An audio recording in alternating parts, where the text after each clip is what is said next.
Buenas, saludos cordiales a todos.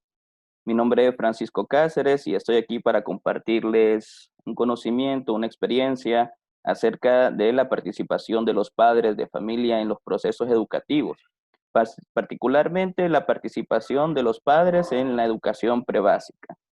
Sobre mi persona, pues soy docente de educación prebásica, con experiencia en este ámbito, trabajando con los niños y las niñas en diferentes programas, con instituciones educativas, ONGs, instituciones que tienen que ver con la formación o el trabajo con los niños en la infancia y particularmente con la Universidad Pedagógica Nacional Francisco Morazán. Me desenvuelvo como docente formador en la formación inicial de los docentes de educación prebásica. Bueno, pues vamos a continuar con este tema tan importante y tan valioso y vamos a ir desarrollándolo poco a poco, esperando que sea de su agrado y que puedan ustedes encontrar algo de utilidad en esta temática y esta presentación que estamos desarrollando ahorita.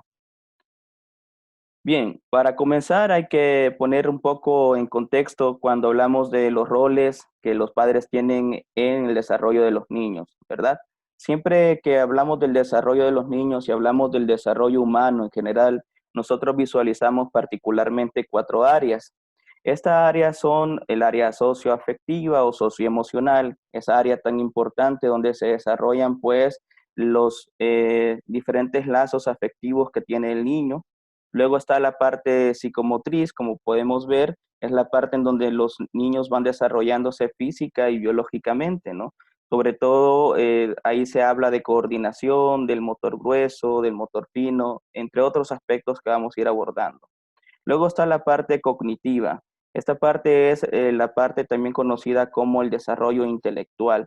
Aquí los niños van a desarrollarse en sus elementos de sentido sobre el mundo, sobre el contexto en el que se están desarrollando, pero todo en función del desarrollo de la inteligencia, en función del desarrollo óptimo del sistema nervioso también.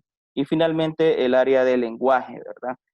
Que es muy importante porque vamos a decir que el área del lenguaje está interconectada también con el área cognitiva y con el área socioafectiva, ¿verdad? Y también con el área psicomotriz.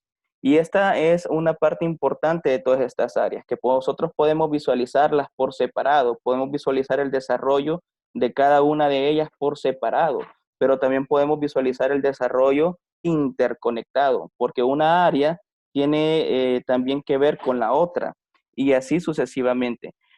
Cuando nosotros visualizamos en la parte afectiva, en la parte emocional, nosotros miramos a los padres de familia como un pilar importante para el desarrollo socioafectivo y el desarrollo emocional de los niños en este caso, ¿verdad?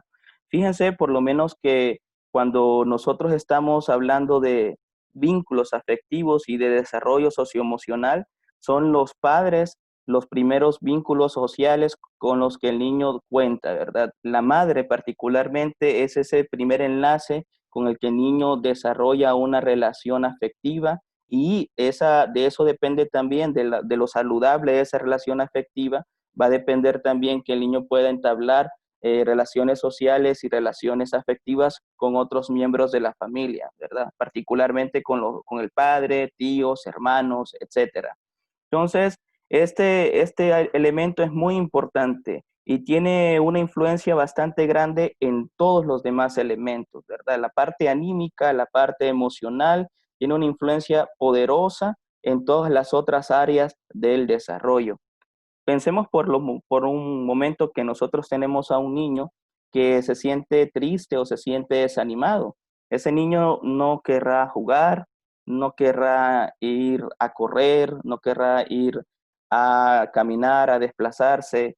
Entonces eso está limitando que haya un movimiento físico, eso está limitando que se ejerciten los músculos, se ejercite la coordinación motriz y eso no nos ayuda para esa área, por ejemplo. Vemos también que un niño que se encuentra desanimado, se encuentra estresado, puede ser que no tenga ganas de explorar o manipular objetos y también que no tenga intenciones de aprender, ¿verdad? Y eso va a limitar también su desarrollo cognitivo. Y lo mismo pasa con el área del lenguaje. Muchas veces he conocido momentos en donde hay niños que han tenido una muy buena relación con los padres y de repente pasa algo entre la pareja y hay separaciones.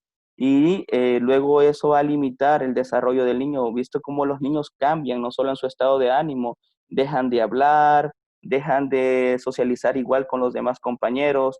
Y aunque muchas veces van sobrellevando la situación y se adaptan a ella, no tiene el mismo impacto que tuviera si todo estuviera normal o si todo estuviera, no tuvieran esos cambios tan radicales, ¿verdad? Entonces, vemos aquí que cuando hablamos del rol de los padres, el rol de los padres en este aspecto del desarrollo de los niños es cuidar que estas áreas se estén desarrollando bien.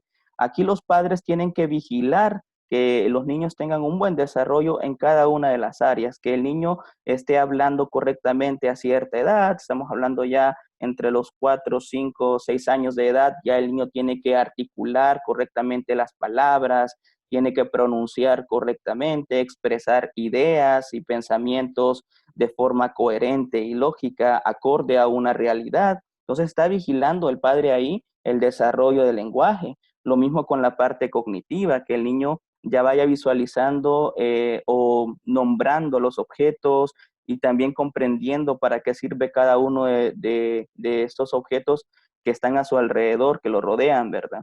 Y lo mismo en la parte psicomotriz, el vigilante es el padre o la madre o el tutor que va a estar viendo que el niño va caminando bien, se está desplazando, no está cojeando de un lado, del otro, agarra correctamente la cuchara, por ejemplo, logra llevar la comida correctamente a la boca, hace sus primeros trazos, que algunos llaman garabatos y que algunas veces llamamos también gráficos iniciales, y también en la parte emocional, por supuesto. Entonces, ¿cuál es el rol dentro de todo esto del padre? Pues es vigilar estas áreas. Nuevamente, les comento eso, que es vigilar, porque el padre es quien más conoce al niño en estas áreas y él va a poder determinar si al niño le pasa algo en alguna área del desarrollo y va a poder consultar a algún especialista, va a poder consultar al médico, va a poder consultar al pediatra, va a poder consultar al psicólogo o, si es necesario y muy prudente, al profesor de educación.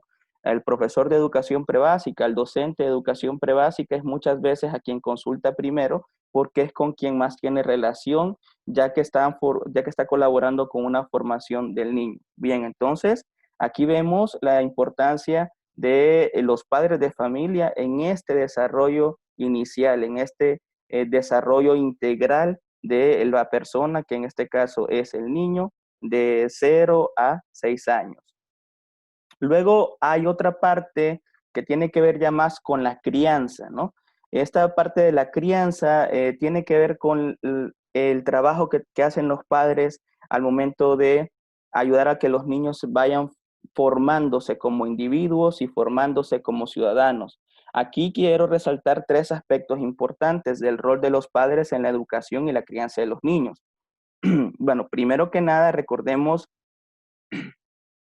perdón, primero que nada recordemos qué es la educación. La educación es un fenómeno social y existen muchos tipos de educación, ¿verdad? Como eh, la educación como algo formal, sistemático, intencional, organizado, que es la educación prebásica en este caso, pero también la educación informal, que es la educación que se da en el contexto social, en este caso también en el contexto de la casa, en el contexto del hogar, esa educación informal. Por eso hay muchos que dicen, podemos encontrar personas formadas, es decir, personas que han tenido una gran formación académica, pero que no son educadas, porque la educación parte de lo que los padres puedan compartir y de lo que los padres le puedan transmitir a sus hijos. Por eso quise resaltar estos tres valores o estos tres aspectos o elementos importantes. Primero, los valores. Son los padres los encargados de inculcar a través de un ejemplo y a través de una orientación pertinente. A través de eso son los padres los encargados de inculcar los valores, ¿verdad? Los valores como el respeto, el orden, la responsabilidad, la disciplina, la, la parte de el amor, la parte de la solidaridad, la parte que tiene que ver también con la empatía. Estos son valores que van a ser inculcados en la casa y que es muy importante saber que cuando nosotros hablamos de valores y todos esos que mencionamos, no pueden ser inculcados a través de conceptos, tienen que ser inculcados a través de procesos, tienen que ser inculcados a través de una serie de modelamientos, es decir, es el padre o los miembros de la familia quienes son los primeros practicantes de estos valores para que luego vayan los niños a reproducir, a imitar y a interiorizar esos valores. Entonces vean qué interesantísimo. Los valores no son conceptos, sino que son prácticas desde una actitud de vida que van a tener los padres, los miembros de una familia y que se van a reflejar en los hijos, ¿verdad? Otra cosa importante es que cada familia, como cada individuo también, tiene su propia escala de valores. Por ejemplo, hay unas familias en donde lo que es más importante, la prioridad más importante es el respeto entre sus miembros. Es decir, que haya una serie de actitudes respetuosas y de criterios entre sus miembros. Pero otras familias tienen en primer lugar otros valores como la espontaneidad, que todos puedan expresar lo que sienten, expresar lo que pues en ese momento estén experimentando. Entonces no significa que una familia con el valor de respeto en primer lugar no sea espontánea. Puede estar ahí, pero en un orden de prioridad distinto. Y lo mismo pasa con la otra. No significa que por ser espontáneos y tener más libertad de expresión no haya respeto, ¿verdad? Entonces, lo que quiero decir es que el orden o la escala de valores de cada familia es distinta. Y en este caso también hay que ser uno como docente respetuoso de ese estilo de crianza que está teniendo la familia y de esa escala de valores que está transmitiéndole a los niños, ¿verdad? Sin embargo, es válido resaltar que al menos podemos encontrar dentro de la axiología, la disciplina filosófica que estudia los valores, tres valores primarios que van a ser el orden, el respeto y la responsabilidad. Y se espera que esos valores sean transmitidos dentro de la casa con, repito, actitudes y el niño las pueda reproducir o extrapolar a otros ambientes y tener ahí unos ciudadanos responsables, ciudadanos ordenados y respetuosos. Ahora hablamos de las tradiciones como segundo elemento importante. Las tradiciones son algo valioso y las tradiciones van a depender también de una parte importante que es la cultura, la parte de dónde viene, dónde ha nacido la persona y cuáles han sido los principales elementos culturales que se pueden encontrar ahí en esa zona geográfica. Entonces depende mucho de la zona geográfica donde se esté desarrollando el proceso de crianza o la educación o donde se está desarrollando, desenvolviendo la familia. Por ejemplo, en Honduras tenemos algunos grupos culturalmente diferenciados, ¿verdad? Con tradiciones propias, como pueden ser los garífonas, los misquitos, los lencas, entre otros.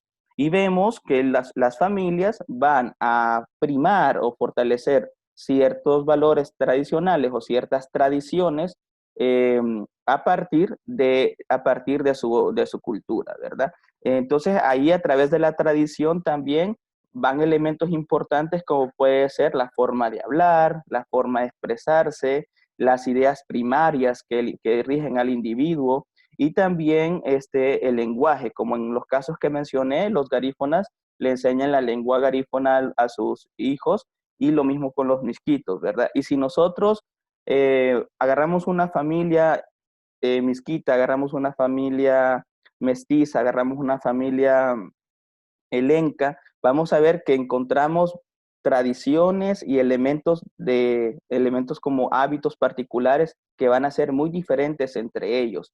Pero esto no solo es a partir también de estas cuestiones de grupos culturalmente diferenciados, sino que también a nivel de extracto social, las tradiciones varían, ¿verdad? Porque las tradiciones también dependen de eso, de factores socioeconómicos. Entonces, las personas que se encuentran en unos extractos bajos van a tener unas tradiciones que van a ser diferentes en algunos puntos que las personas que están en un extracto más alto de la sociedad. Entonces, vemos que las tradiciones van a variar mucho, pero vamos a integrarnos en que las tradiciones van a ayudar a fortalecer la identidad del niño, la identidad del individuo. Es por eso que cada familia, es importante que cada familia tenga sus propias tradiciones. Una tradición puede ser, por ejemplo, hacer un viaje familiar anual, que toda la familia se reúne anualmente. No todas las familias lo hacen. Por eso les digo, cada familia tiene sus propias tradiciones. Otra tradición puede ser que eh, durante una época del año haya alguna especie de roles específicos que van a tener los miembros de la familia, ¿verdad? Puede ser durante las vacaciones o puede ser durante la época de trabajo-estudio. Eso va a depender, vuelvo y con lo mismo, de cada familia, va a depender de cada familia, ¿verdad? También está en las tradiciones el tema de pasar conocimientos de madres y padres a hijos, ¿verdad?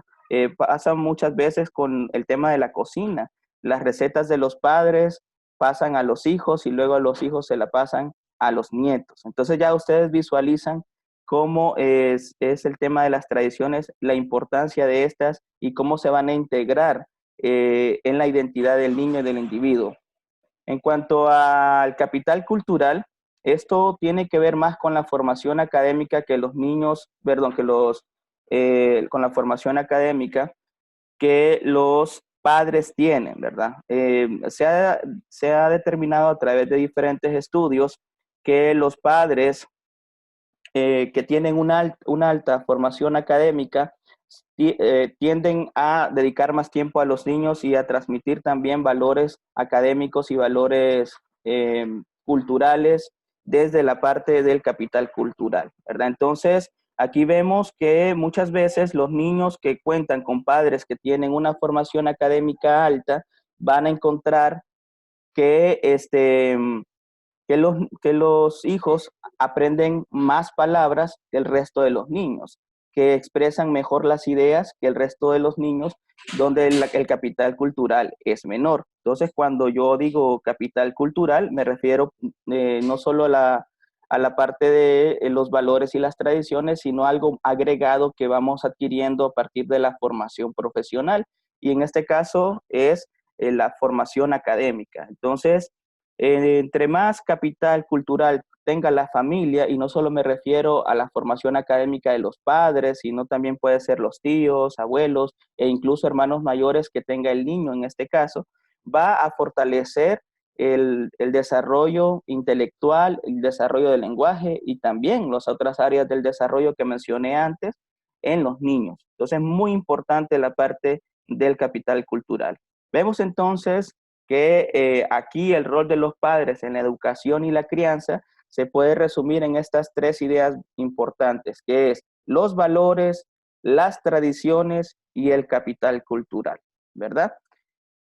Bien, acá vamos a hablar un poco ya sobre la participación de los padres en la educación formal de los niños. Cuando digo educación formal, me refiero a que ya los niños están inscritos en un sistema educativo, que en este caso es la educación prebásica. La educación prebásica como un nivel educativo dentro de un sistema educativo formal. Ahí ya hablamos de un rol distinto, ¿verdad? Porque ya no es solo dentro de la casa, sino que el niño sale de su casa para encontrarse en un ambiente, en un contexto totalmente diferente, donde hay otras intenciones a nivel de actividades educativas, a nivel de acciones que ahí se realizan. Las intenciones persiguen ciertos principios educativos, persiguen ciertos objetivos y persiguen el logro de ciertos estándares educativos planteados en un sistema intencionado. Entonces los padres acá vienen a ser un apoyo, vienen a ser un apoyo para el docente o para el centro educativo. Y en este apoyo va a determinar también el nivel de involucramiento que van a tener los padres. Aquí hay una cosa muy importante porque esa inclusión que van a tener los padres va a ser determinado también por cómo el centro educativo, cómo el docente miembro de una clase particular tenga un diálogo y una comunicación particular con los padres de familia, ¿verdad? Vemos que hay docentes que logran una buena relación con los padres de familia y se pueden hacer diferentes proyectos educativos juntos, se pueden realizar diferentes actividades juntas de innovación educativa, de integración de competencias y conocimientos y de aprendizajes significativos para los niños, ¿verdad? Entonces, ahí va a depender mucho de la creatividad que tengas, tanto el centro educativo como los docentes, para poder ayudar a que los padres se involucren. Sin embargo, esto tampoco es solamente responsabilidad del centro educativo o los docentes. El que un padre se involucre o no también depende de la misma importancia que le dé el padre a la formación formal de los niños, ¿verdad? A la educación formal que el niño está recibiendo en el centro educativo, en este caso en un centro de educación prebásica. Así que también esto va a depender no solo de la valoración del propio padre de familia, sino que va a depender también de otras variables como pueden ser el tiempo con el que cuenta el padre de familia, entre otras situaciones que pueden presentarse. Pero hoy quiero hablarles particularmente de los beneficios que tiene que un padre de familia se involucre en los procesos educativos formales, ¿verdad? Cuando ya estamos acá en esta parte de la conferencia y miramos la educación formal, ya no solo visualizamos al padre y al niño, sino que hay un tercer elemento ahí que va a ser el centro educativo, que va a ser el docente, ¿verdad? Representado en la figura del docente, quien es el que ayuda a que se ejecuten pues las acciones educativas que el centro educativo o el sistema tenga planteadas. Entonces, se habla de un trinomio educativo, por eso, porque se habla del padre de familia, o tutor, se habla del niño que está inmerso en el proceso y de el docente. Entonces, ese triángulo, esa triada de elementos se les conoce también como trinomio educativo. Vemos entonces aquí que hay ciertos beneficios cuando hay un buen desarrollo de ese trinomio, cuando hay una buena comunicación entre el docente, el niño, el padre de familia y el docente y el padre de familia, el niño y perdón, el padre de familia y el niño, ¿verdad? Ese triángulo que tiene que haber. Pues cuando hay un buen diálogo entre todos, cuando hay buena comunicación y cuando el nivel de involucramiento del padre de familia es satisfactorio, vemos que hay estos beneficios que están acá. Por ejemplo, disminuye el abstentismo. ¿Qué significa esto? Que el niño va a estar el tiempo que sea necesario o que necesite estar en la escuela. Los niños no van a faltar tanto a clases, sino que va a haber un seguimiento constante de los procesos educativos en el que el niño está envuelto. Pero no solo es un tema de asistencia, ¿verdad? Sino que también es un tema eh, de desarrollo de actividades. Por ejemplo, cuando hablamos de las tareas o los pequeños proyectos educativos que se dejan para que podamos continuar con una extensión o una motivación de desarrollo de ciertos contenidos en casa, ¿verdad? Y que muchas veces ayudan a fortalecer esos contenidos que se iniciaron en la escuela. Entonces, los niños que hacen su tarea, los niños que asisten regularmente a clase, es porque el padre de familia está pendiente de que eso pase, ¿verdad? Y en este caso, ese es un gran beneficio que nosotros como docentes tenemos cuando hay un nivel alto de involucramiento por parte de los padres. También está la parte del aumento en el rendimiento académico, es decir, un niño con los padres involucrados en los procesos educativos va a ser un niño con unas buenas calificaciones, va a ser un niño que esté alcanzando los objetivos. En educación preescolar, como calificamos cualitativamente, visualizamos las cosas entre si está logrando los propósitos o no los está logrando o está por lograrlos, ¿verdad? Entonces vamos viendo en ese rango cualitativo de rendimiento académico. También se mejora el comportamiento del alumno, se mejora el comportamiento del estudiante, del niño dentro del salón de clases o en el centro educativo, ¿verdad? Porque los padres en casa le dan la suficiente atención al niño, ayudan a que aconsejan al niño para que el niño preste atención en clases o participe en las actividades que se estén desarrollando ahí en la clase. Entonces vemos que hay un buen comportamiento del niño, y con buen comportamiento no me refiero a la imagen tradicional de un niño sentado mirando una pizarra o escuchando a un docente, ¿verdad? Sino un buen comportamiento es un niño que sepa cuando hay que escuchar y también se involucre y participe en las actividades prácticas también, ¿verdad? Un buen comportamiento es también llevarse con sus compañeros bien, que no haya unos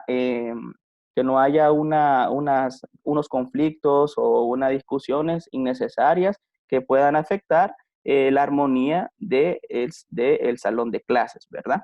Entonces, con buen comportamiento me refiero a todas esas dimensiones que mencioné. Y luego está la parte del beneficio extendido o que el beneficio se extienda, es decir, que al final esto que se visualiza sea alargado, es decir, extendido a otros contextos, extrapolado a otros momentos educativos también y extrapolado también a otros grados. Es decir, que un niño pequeño, un niño de educación prebásica, donde los padres están muy involucrados en los procesos y están acompañando al niño, ayudando al niño, van a tener adolescentes o niños ya de 10 años, 12 años y adolescentes que puedan involucrarse por sí mismos en los procesos educativos. Ya no van a necesitar ahí a los padres, porque el momento clave para que los padres tengan un alto nivel de involucramiento en la educación formal de sus hijos es el nivel de educación prebásica, es ahí donde tienen que estar pendientes, porque es el nivel de transición entre la casa y la educación formal. Entonces ahí es donde tiene que haber bastante involucramiento, donde tienen que acompañar al docente, acompañar al niño, acompañar al centro educativo. Ya cuando el niño entra a primaria, primer ciclo todavía se mantiene el acompañamiento, pero ya para segundo ciclo el niño va creciendo y se le va dejando al niño más responsabilidad sobre su propia formación. Ya al niño solo se le está haciendo algún recordatorio, se le está haciendo alguna especie también en cierta forma de supervisión, pero ya se le permite al niño más responsabilidad sobre su propia formación y ya no digamos un muchacho, una muchacha adolescente que tiene que ya ir desarrollando un nivel de autonomía mucho más alto de cara a un proceso de formación superior, ¿verdad? Bien, entonces vemos que es beneficioso involucrarse o tener un alto nivel de involucramiento porque este nivel se extiende a los años superiores, ¿verdad? A la edad superior. Y finalmente la satisfacción personal, tanto del niño como de la familia en sí y de los padres y de los maestros que estamos trabajando, ¿verdad? Es satisfactorio y esto genera que haya motivación para que hayan buenos procesos de desarrollo educativo. Satisfacción personal también porque hay una certeza, hay un nivel de certeza y de seguridad de que los niños están teniendo una, una educación de calidad. Hay un nivel de certeza, hay un nivel de seguridad en uno mismo, tanto en los padres de familia, en los tutores, e incluso en los niños y en nosotros los docentes y el centro educativo, de que hay una educación de calidad que se está desarrollando. Ahí hay una educación de calidad porque todos están conectados o interconectados y todos hay una intercomunicación que nos permite saber de que estamos logrando los objetivos con los niños, ¿verdad? Entonces, vemos esos beneficios y vemos qué importante es la participación de los padres en la educación formal de los niños. Bien, acá vemos los retos y oportunidades para los padres de familia durante la cuarentena. Entonces, quise resumirlos en 3 retos y oportunidades y lo llamaremos así retos y oportunidades porque un reto, una dificultad es también una oportunidad de aprendizaje.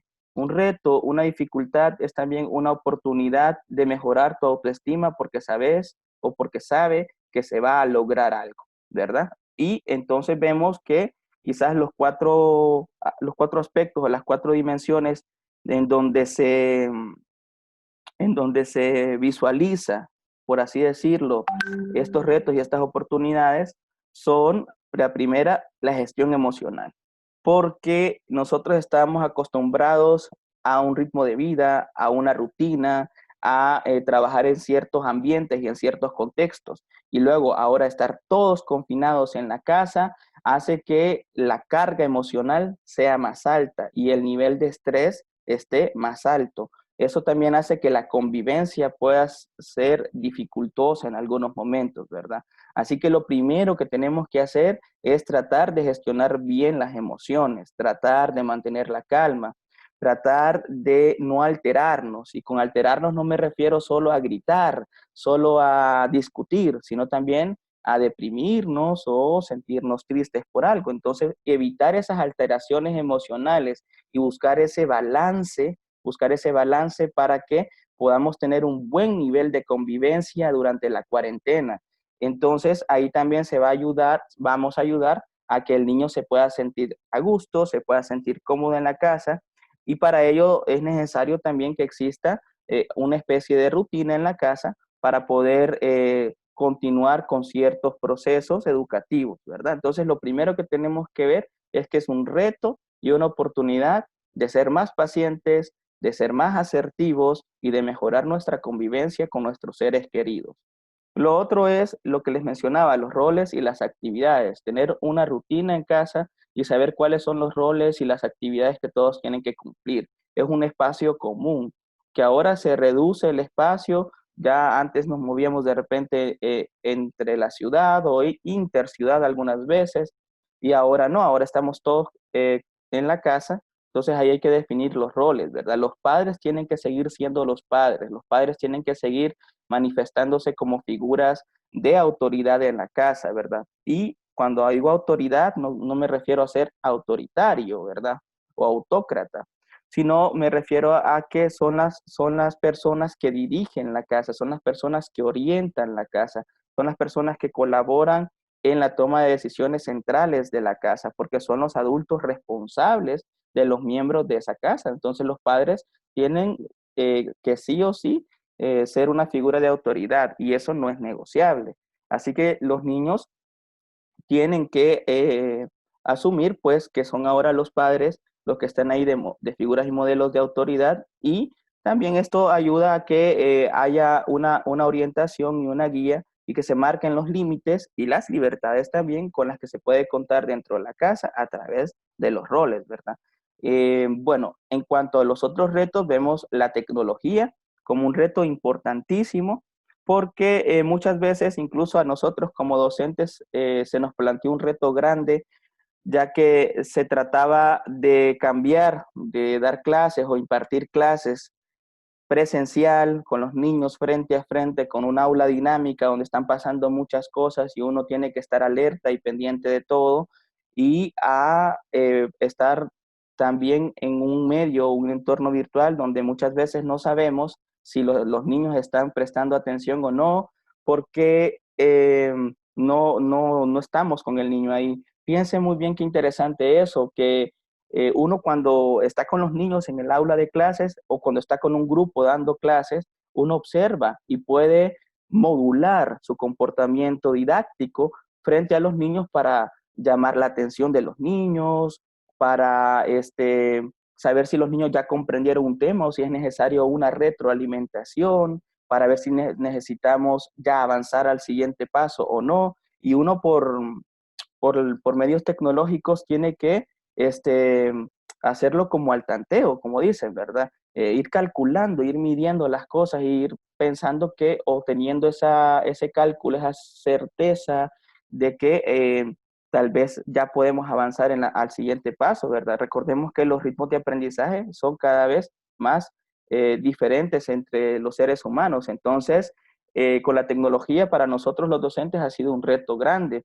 Y creo que para los niños y aunque sean nativos digitales, recordemos que estaban acostumbrados también a tener al docente enfrente, a interactuar con el docente, y ahora no. Y lo mismo pasa con los padres de familia, ¿verdad? Que han tenido que hacer teletrabajo en casa, entre otros componentes. También la tecnología viene a ser un reto importante porque en la casa no tienen a veces una computadora para todos, sino que hay que tener una computadora para toda la casa.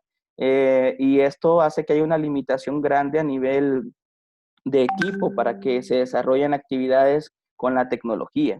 pero la tecnología también puede ser algo que distancie a los miembros de la familia, ¿verdad? Por eso se recomienda que haya un uso moderado de las tablets, los smartphones y también las laptops, ¿verdad? Todo lo que es también televisión, radio y todo lo que tenga que ver con medios electrónicos y tecnología, porque a veces estar mucho tiempo con un aparato se va deshumanizando la relación que tenemos con los miembros de la casa, ¿no? Entonces, ahí hay que buscar una regulación para que exista un buen balance, un buen equilibrio en el uso de la tecnología. Entonces, eso es un reto y también es una oportunidad. Y lógicamente, la final que tenemos aquí, que es la bioseguridad. La bioseguridad como un reto importante ahora que pues al final de cuentas somos los adultos los que tenemos que salir de la casa, somos los adultos los que tenemos que hacer las compras en los días designados, somos los adultos los que tenemos que tratar de desarrollar una serie de mandados con el banco, por ejemplo. Y en este caso, ya ven ustedes que cuando regresan a la casa hay que tomar una serie de medidas de bioseguridad porque entre más nos cuidamos nosotros, los que hacemos estos mandados, los que hacemos estas vueltas, como decimos a veces, estamos expuestos a situaciones con este tema del COVID y tenemos que regresar a la casa y tener ahí la seguridad de lavarnos las manos, de quitarnos la ropa, con la que nosotros salimos para que se lave, de bañarnos, de ponernos ropa nueva, porque vamos ahora a interactuar con la familia y no queremos exponerlos, ¿verdad? Entonces, si la bioseguridad viene a ser un reto, porque es algo que de repente estábamos acostumbrados a tener la higiene personal, la higiene de los alimentos, entre otras cosas, pero ahora es como un poco más específico con esto de la bioseguridad y un poco más obligatorio, ¿verdad? Muy bien, entonces ahí tienen ustedes los retos y oportunidades para los padres de familia durante la cuarentena.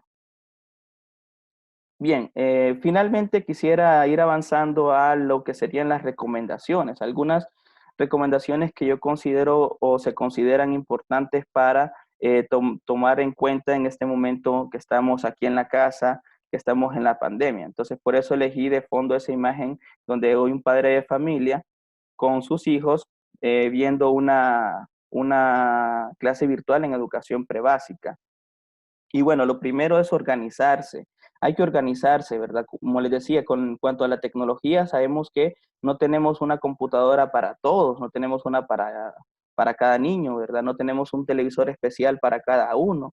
Entonces, hay que organizarse y tener una rutina que les decía al principio, ¿verdad? Saber que tratar de levantarnos temprano, tratar de levantarnos siempre a una hora específica para mantenernos activos durante la mañana, hacer ejercicios físicos con los niños, que pueden ser juegos, que pueden ser algunas situaciones deportivas con el balón, con un aro, que pueden ser también diferentes tipos de juegos y ejercicios físicos, ¿verdad? Eso ayuda mucho, es sumamente importante hacer estos ejercicios, no solo para obtener un buen estado de ánimo y como parte de una rutina, sino porque ayuda a que el cerebro tenga una mejor actividad. Entonces, en cuanto a organizarse, también eso. En cuanto al segundo tema, intimidad, ¿verdad? La intimidad es importante, saber de que a pesar de que estamos juntos y tenemos que convivir, tenemos que estarnos viendo, tenemos que estar interactuando, tenemos que estar socializando con las mismas personas, también tiene que haber un momento para mí, un momento de soledad, un momento en donde yo puedo sentarme, leer un libro, simplemente respirar, tomar una pequeña siesta, eh, ver un programa que me guste, escuchar una canción que me guste, tener un momento a solas, y saber que durante ese momento yo no voy a ser molestado, es parte importante del respeto mutuo y es parte importante de la intimidad. Entonces, en esto me refiero también a que no necesitamos estar constantemente encima del niño, sino que hay que darle la oportunidad al niño de que él pueda jugar solo, de que él pueda jugar solo su rato, ¿verdad? Tampoco es dejarlo todo el día y solo, ¿verdad? Por eso les hablé antes de momentos en donde se comparte con el niño. Bien, el diálogo siempre, ¿verdad? Diálogo entre los padres principalmente, entre mamá y papá, y en este caso entre los padres también y el docente, el diálogo entre los padres y el docente. Ya sabemos que nosotros los docentes de educación prebásica trabajamos una jornada completa con los niños, pero ahora ya no podemos trabajar de una jornada completa, no podríamos estar en clases virtuales durante 5 o 6 horas, no se puede, ¿verdad? No lo permiten los medios para desarrollar ese tipo de jornadas tan extensas y es totalmente agotador, nadie podría operar a esos niveles de esfuerzo, ¿verdad? Porque organizar y desarrollar y ejecutar una clase virtual es más o menos 3 veces más trabajo que una presencial, ¿verdad? Por el tema de los medios digitales que hay que tomar y diseñar en cuenta, por muchas otras situaciones que se van presentando ahí, ¿verdad?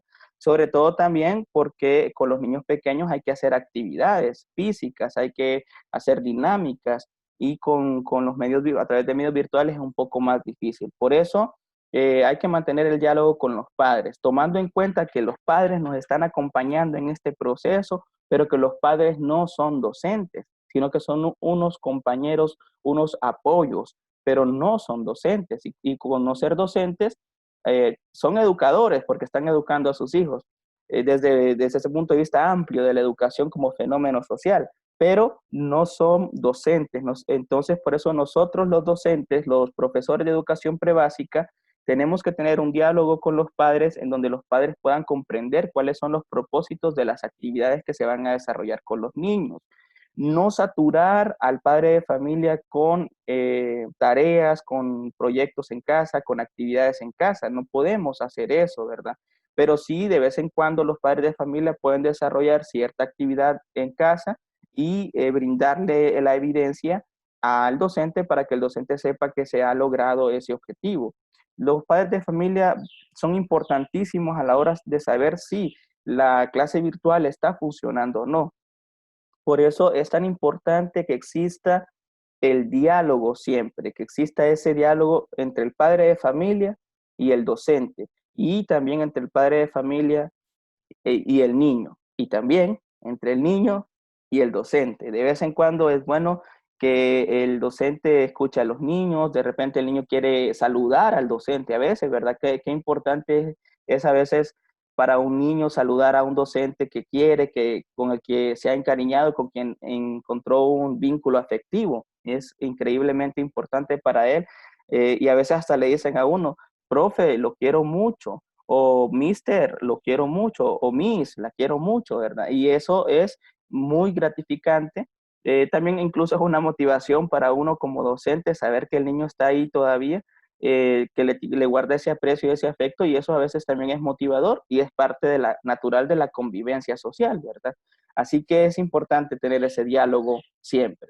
Los acuerdos. Bueno, los acuerdos son importantísimos también y hay que acordar, cuando tengamos acuerdos, hay que cumplirlos, ¿verdad? Si yo tengo un acuerdo si yo como padre de familia tengo un acuerdo con la escuela o tengo un acuerdo con el centro educativo o tengo un acuerdo con el docente de desarrollar cierta actividad o de participar en cierta clase virtual, etcétera, entonces hay que tratar de cumplirlo, hay que tratar ahí de cumplirlo, ¿verdad?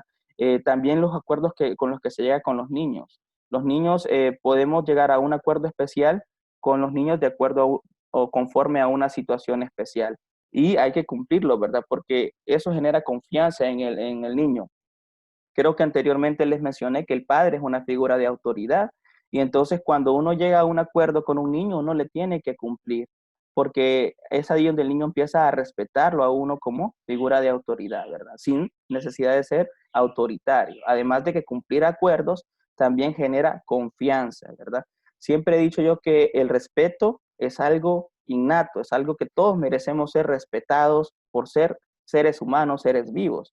Pero la confianza es algo que sí se va ganando, ¿verdad? La confianza se va ganando y va siendo un elemento muy dinámico porque depende en todo momento de las acciones que se van teniendo, hoy se van intercambiando entre los individuos. En este caso, para que el docente sienta confianza que el padre de familia está desarrollando un buen trabajo con los niños, un trabajo de apoyo, no un trabajo de docente, sino de apoyo como padre de familia, hay que cumplir acuerdos, tanto el docente cumple como el padre de familia cumple.